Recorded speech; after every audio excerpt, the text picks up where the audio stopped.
bizni ta'biri bilan aytgandek, xalq ta'biri bilan aytgandek, yalangcha bog'.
Shu yerlarda biz mol boqib katta bo'lganmiz.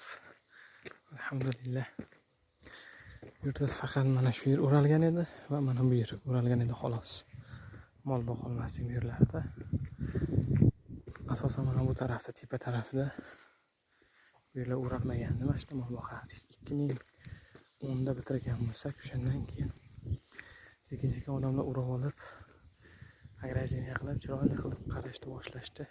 Yerga e'tibor qaratishni boshlashdi. Mana natijasi yomon emas. Balki dehqonchilik qilishyapti. Kartoshka, sabzi, piyoz. Undan tashqari shol ham ekishayotgan ekan. Qo'yil. Ya'ni yerga mehr berib qarasang, yer seni boqadi degani mana shu.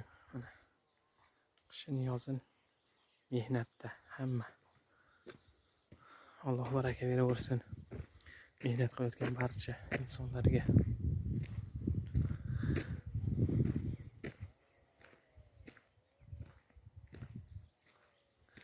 Aylanib yoshlikda eslab yuraverasizmi ishlarni. Daraxtlar o'zgargan, hammasi kichirayib ketgan. Eski daraxtlardan kam qolgan u. Yangi bog' qilishyapti ko'pchilik. Omadlarni bersin.